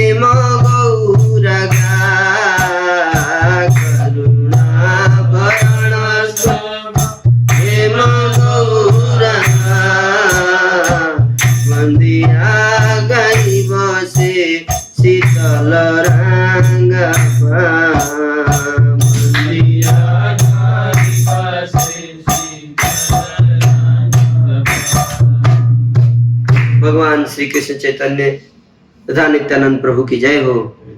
प्रभु अद्वैत चंद्र की जय हो। भगवान गौर के समस्त भक्तों की जय हो। गदाधर तथा नरहरि जो मेरे प्राणनाथ हैं, मेरे जीवन के स्वामी हैं, उनकी जय हो। हे प्रभु, कृपया मुझ पर दया कीजिए और शुभ एवं मंगलमयी दृष्टि मुझ पर डालिए। भगवान गौर का गोरा रूप स्वर्ण के समान वैभवपूर्ण तथा दया से पूर्ण है। उनके लाल वर्ण से युक्त शीतल चरणों के समक्ष गिरकर मैं उनकी महिमा का गुणगान करूंगा। सकल भक्त लैया वैसहारा सारे, सकल भक्त लैया उपद शीतलवा लगु कलेवारे,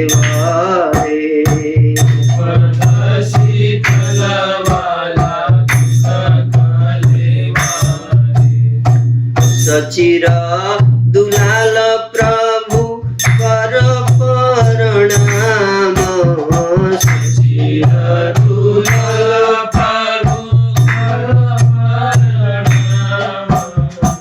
दिले का करुणा दीपे कर अवधान,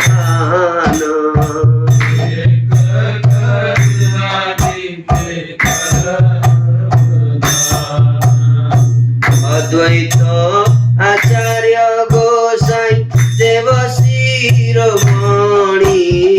अद्वैत आचार्य गोसाई जार पद प्रसादे धन्य हे धरणी,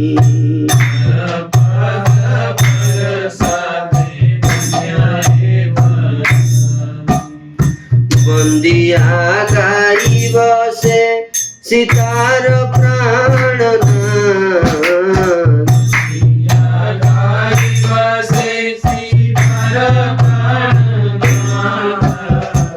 करुणा करह प्रभु कर जोड़ हाथ,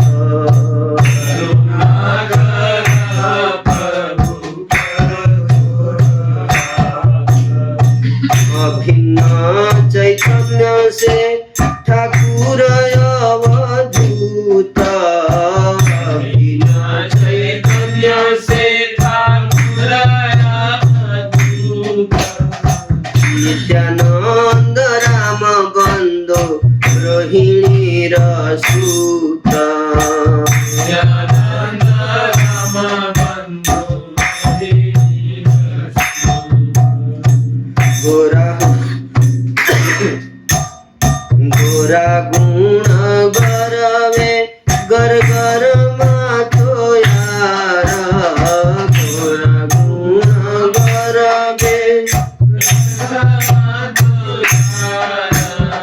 बंदिया गईब आगे शरण तहारा,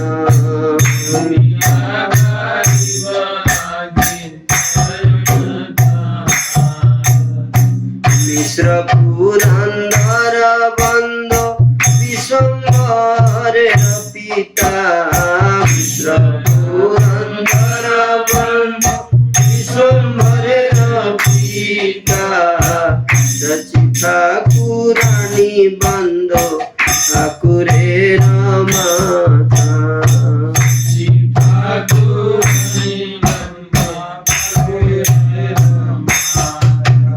हे भक्तगण, सब लोग एक साथ प्रभु के चरणों में बैठ जाइए और भगवान गौरांग के चरणों की शीतलता का स्पर्श करके कृतार्थ हो जाइए। हे सची माता के पुत्र, हमारा प्रणाम स्वीकार करें। हे भगवान, कुछ समय के लिए आप हम पर अपनी कृपा दृष्टि डालकर अपनी अहितु की कृपा प्रदान करें। अद्वैत आचार्य गोसाई समस्त प्रभुओं में सर्वश्रेष्ठ है। उनके चरणों की कृपा द्वारा ही ये जगत भाग्यशाली बना है। हे सीता देवी के प्राणनाथ, मैं आपके चरणों की वंदना करता हूँ। कृपया मुझ पर दया कीजिए। अपने दोनों हाथ जोड़े मैं आपके समक्ष खड़ा हूँ।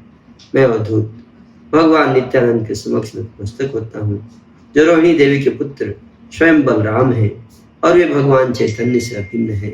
मैं गर्गाचार्य के चरणों में गिरकर उनके महिमा का गुणगान करता हूँ, जिन्हें अपने पौत्र भगवान गौर के सद्गुणों तथा यश पर अत्यधिक गर्व है।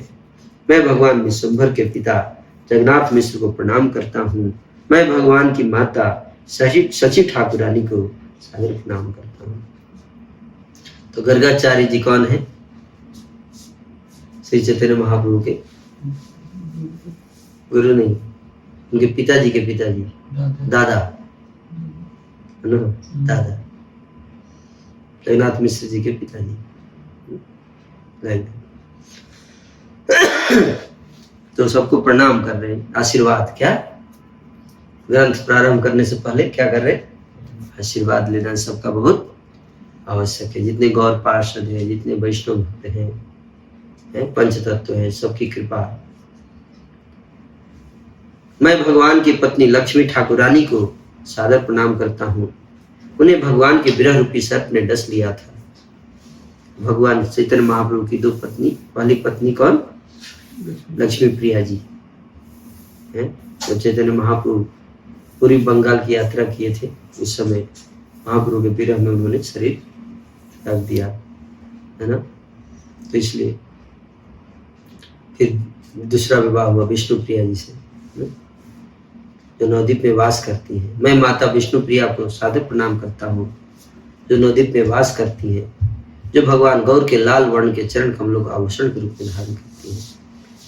मैं पुंडरीक विद्यानिधि को आनंदित होकर सादर प्रणाम करता हूँ। भगवान श्री चैतन्य महाप्रभु उनका नाम पुकारते हुए रोते रहते थे। पुंडरीक पुंडरीक पुंडरीक माई बाप, ऐसे करके चैतन्य महाप्रभु रोते थे, है ना। पुंडरीक विद्यानिधि कौन है? विश्वभानु महाराज, राधा रानी के पिताजी विश्वभानु महाराज चैतन्य लीला में क्या बने? पुंडरीक विद्यानिधि, है ना।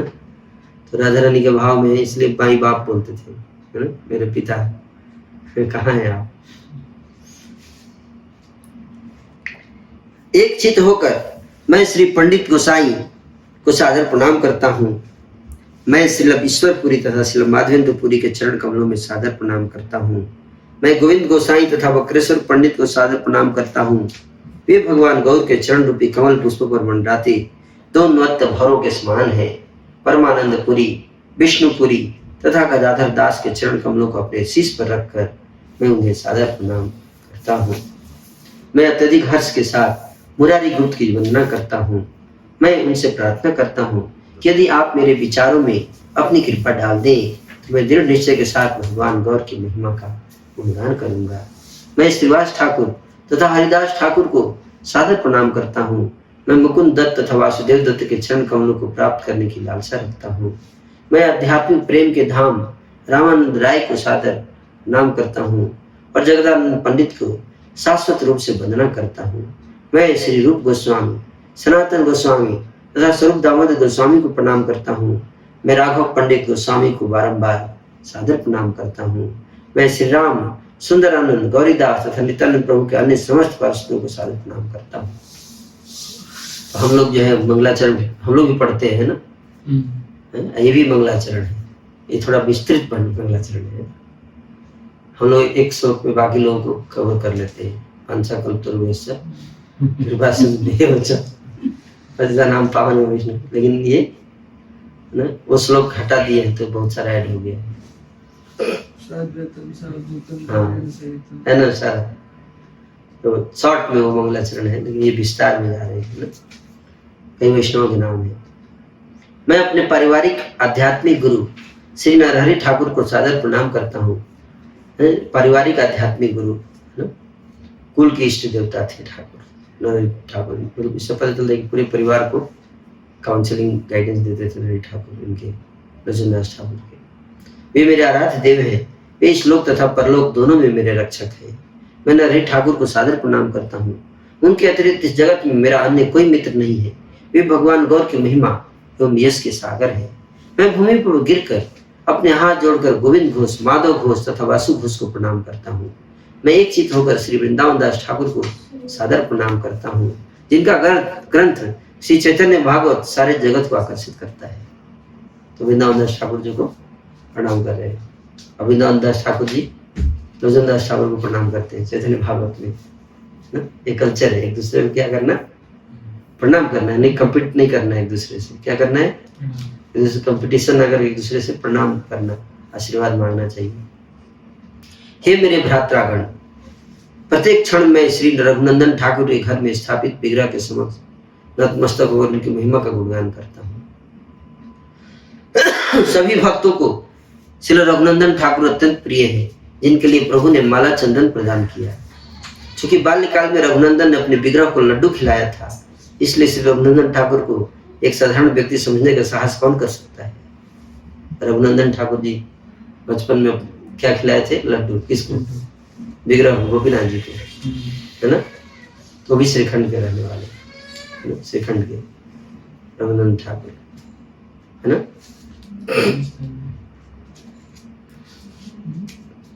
तो गोपीनाथ जी जो है उनके विग्रह थे, तो उनको भी प्रणाम कर रहे हैं कि जिनके हाथों से गोपीनाथ जी ने क्या किया, लड्डू खाया। विग्रह को लड्डू चढ़ाए थे तो खा नहीं रहे थे, तो रोने लगे, अरे खा क्यों नहीं रहे आप, अब वो खाना चाहिए। हाँ, पापा अर्पित करते तो खा लेते, हम करते तो नहीं खाएंगे, हम बच्चे इसलिए नहीं खाएंगे, आप खाना पड़ेगा, आपको खाना पड़ेगा, नहीं तो मैं रोता रहूंगा ऐसे। अब देखिए किसी बच्चे को भगवान को खिलाने के लिए रोते हुए, बहुत मुश्किल है। अपने खाने के लिए तो रोता है लेकिन ये अद्भुत बालक थे श्री रघुनंदन ठाकुर, जो भगवान को खिलाने के लिए रो रहे थे। आप खा क्यों नहीं रहे, भगवान देख रहे अब तो खाऊंगा नहीं तो रोता रहेगा, तो अपने विग्रह के हाथ ऐसे बढ़ा के लड्डू उठा के खाने लगे। पूरा लड्डू खा गए, तो आधा खा के थोड़ा सोचे छोड़ देते हैं प्रसाद, तो थोड़ा छोड़ देते, बोले वो छोड़े क्यों, पूरा खाइए। पूरा खिला के एकदम दम दिए। फिर शाम में पिताजी आए, बोले कि रघुनंदन वो लड्डू वाला प्रसाद दो। तो प्रसाद क्या है, मतलब लड्डू दिया था भगवान को भोग लगाने, हाथ भगवान को भोग लगाने के लिए, तो भगवान खा लिए। तो क्या, कैसे खा लिए भगवान, तुमको लगा बच्चा खुद ही खा गया होगा, भगवान पे लगा रहा है, तो खा गए भगवान। हाँ तो खा गए, उन्हीं के लिए दिए थे, आप खा गए। बोले अच्छा, डाउट हुआ उनको। बोले ठीक है, एक और लड्डू चढ़ा, एक और लड्डू दिए, है ना। और बोले चढ़ाओ तुम, भोग लगाओ। भोग लगाया और पीछे छुप के देख रहे हैं, ये सही में बोल रहा है या खुद ही खा रहा है।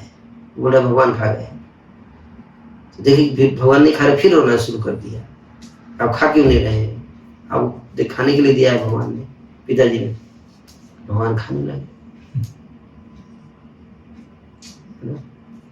तो मुकुंद जी बोले मेरा बेटा इतना एडवांस वैष्णव हो गया, हम इतने बार भोग लगाया, भगवान कभी हाथ से नहीं खाए, इसने रोक के खिला दिया भगवान को। तो उसके चरणों में दंडवत प्रणाम किए, गिर गए। बोले आज तू मेरा बाप, क्या बोले, आज से तू मेरा बाप और मैं तेरा बेटा, है ना। तुम्हें बाप होके भी वो भक्ति का स्तर नहीं प्राप्त कर पाया, तो जो तू बेटा बन के आप कर लिया। तो ऐसे रघुनंदन ठाकुर को साधारण व्यक्ति मानने के तो साहस कौन करेगा, जिसके हाथ से भगवान ने क्या खाया, मूर्ति में लड्डू खा लिया, है कि नहीं, उनके प्रेम के बस में आकर। मैं श्री रघुनंदन ठाकुर के पिता श्री मुकुंद दास को सादर प्रणाम करता हूँ। भगवान चैतन्य के दर्शन में उनकी श्रद्धा शुद्ध और दोष रहित है। मैं किसी का नाम जानता हूँ या नहीं, किंतु मैं समस्त भक्तों को सादर प्रणाम करता हूँ। वे ऐसे रत्न हैं जिन्हें मैं अपने शीश पर धारण करता हूँ। अब खत्म हो गया लिस्ट, बोले कुछ लोग छूट गए होंगे, जिसका नाम हो सकता है कि मैं भूल गया हूँ, तो सबको प्रणाम कर रहा हूँ। जिनका छूट गया नाम उनको भी प्रणाम कर रहा हूँ। महंत बंदी आर महान तेरा जाना, महंत बंदी आर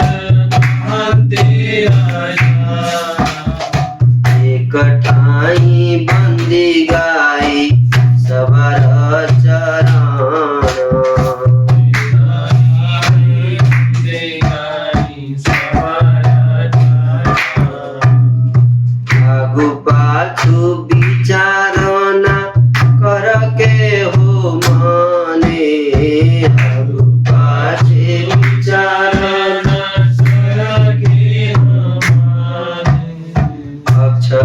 अक्षरानुरोधे बंधन न आए क्रमे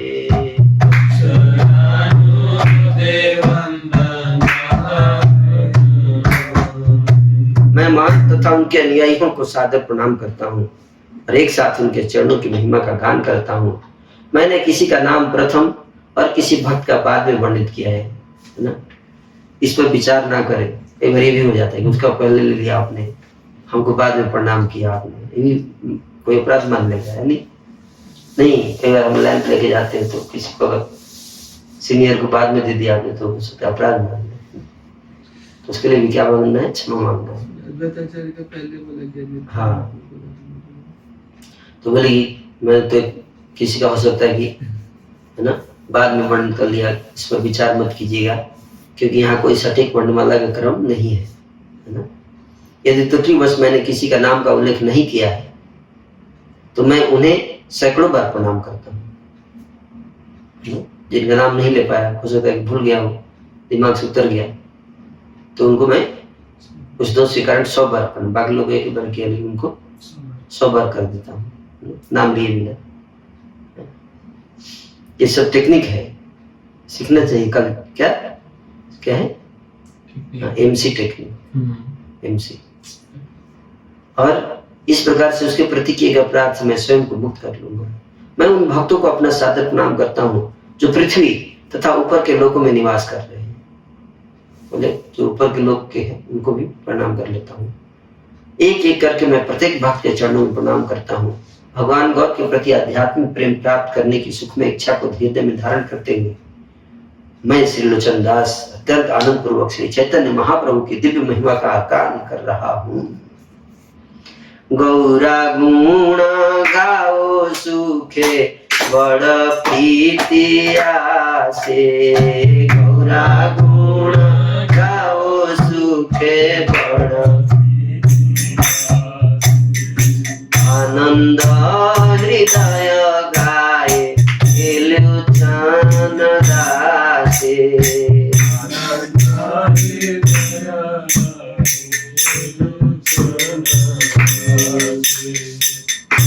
आगे आशीर्वाद मागो यत यत महाभाग, आगे आशीर्वाद मागो तबे से गाइबा गुण गाथा।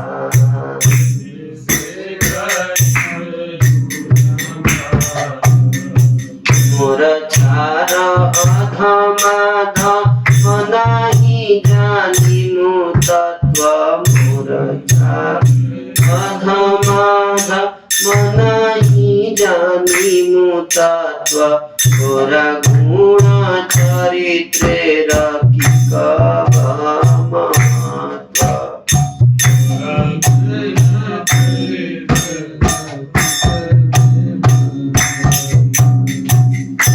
भगवान गौर के प्रति आध्यात्मिक प्रेम प्राप्त करने की सुखमय इच्छा को हृदय में धारण करते हुए मैं श्री लोचन दास अत्यंत आनंद पूर्वक श्री चैतन्य महाप्रभु की दिव्य महिमा का गान कर रहा हूँ।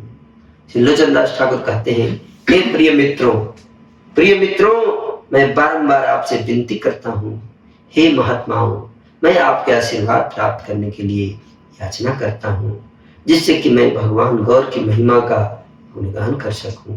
मैं अत्यधिक तुच्छ व्यक्ति हूँ, इस आध्यात्मिक सत्य को कैसे समझ सकता हूँ और कैसे श्री चैतन्य के दिव्य चित्र का वर्णन कर पाऊंगा। इन सत्यों को समझ न पाने के कारण मेरी मूर्खतापूर्ण बातों का क्या लाभ। यदि श्री चैतन्य महाप्रभु के सर्वोच्च सत्य को न जानकर मैं कुछ कहूंगा तब मैं उन महात्माओं के समक्ष लज्जित अनुभव करूंगा। यद्यपि मैं योग्य नहीं हूँ, एक मूर्ख हूँ, फिर भी मैं भगवान गौर के गुणों की मधुरता का गान करने के लिए लालायित हूँ। श्री मुरारी गुप्त नवद्वीप में वास करते, वे सदैव भगवान गौरचंद्र के निकट वास करते थे। उनका यश का वर्णन करने की शक्ति किसी में नहीं है। इस जगत में वे हनुमान के रूप में प्रसिद्ध थे। उन्होंने समुद्र को लांघ कर लंका दहन किया था और सीता देवी के संदेश को ले जाकर भगवान राम के समक्ष दोहराया था।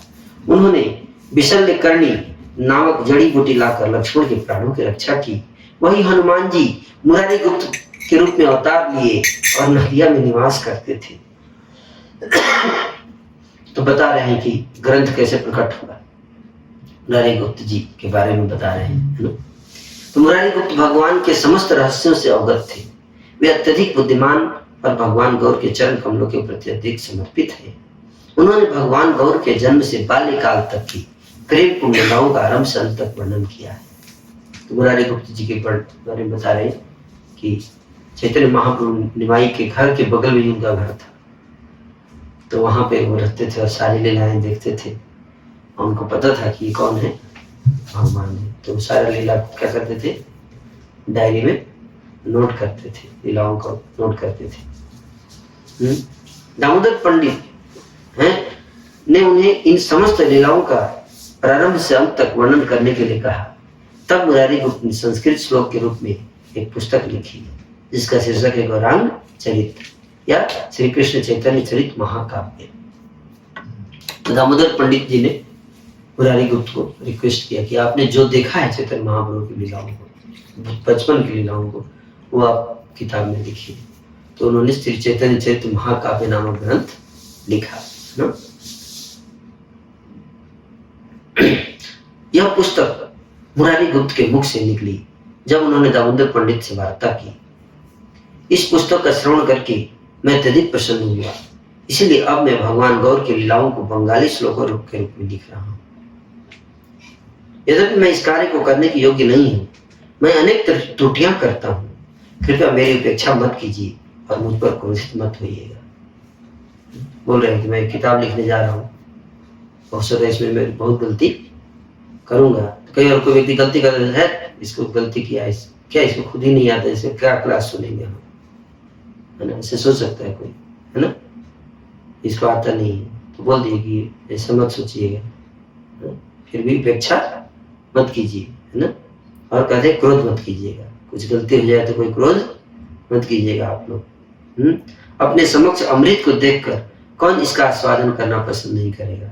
मुझ समान मूर्ख बालक आकाश में चंद्रमा को देखकर पकड़ने की कामना कर रहा है। इसी प्रकार मैं भगवान गौर की महिमा एवं इस गान करने का इच्छुक हूँ। इसी कारण से मुझे अब वैष्णव कृपा की आवश्यकता है। वैष्णव कृपा मिलेगा नहीं तो गुणगान कैसे कर पाएंगे, इसलिए आप सब भी कृपा दीजिए। इतने वैष्णव यहाँ बैठे हुए हैं, आप सब, मैं भी लोचनदास ठाकुर की परंपरा में आप सब से क्या कर रहा हूँ, ऑनलाइन भी जो बैठे हैं वैष्णव हैं, ऐसे तो लेट हो गया, 8:15 बज गया, तो कई वैष्णव चले गए होंगे, है ना।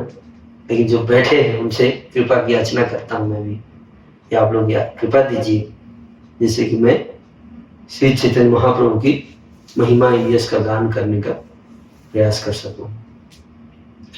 वैष्णव चरणे मुई करो प्रणाम,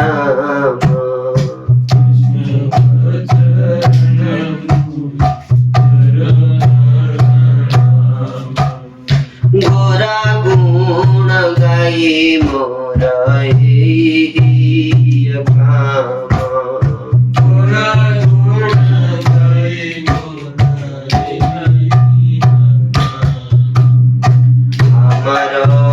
ठाकुर प्रभु नर हरिदास,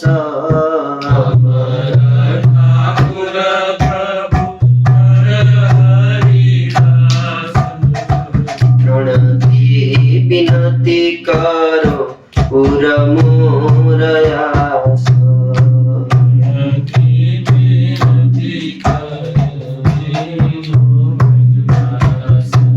श्री ठाकुर मेरे इष्ट तथा स्वामी है, मैं उन्हें अपना विनम्र प्रणाम अर्पित करता हूँ। कृपया मेरी अभिलाषा को पूर्ण कीजिए। तो यहाँ से आज की कथा हम विराम देंगे और फिर अगले दिन यानी कि मंडे को इसका अगला एपिसोड आएगा कथा का। अगले श्लोक, अगले प्रवचन में हम लोग आगे बढ़ाएंगे इसमें यहाँ से। Thank you. हरे कृष्ण। किसी का कोई प्रश्न हो तो आप लोग नोट कर लेना, उसको अगली क्लास में बताया जाएगा क्योंकि आज समय ज्यादा हो गया है। हरे कृष्ण कृष्ण कृष्ण हरे हरे, हरे राम राम राम हरे हरे। श्री चैतन्य मंगल की जय, श्री लोचन दास ठाकुर की जय, श्री गौर नित्यानंद की जगत गुरु श्रील प्रभुपाद की। हरे कृष्ण।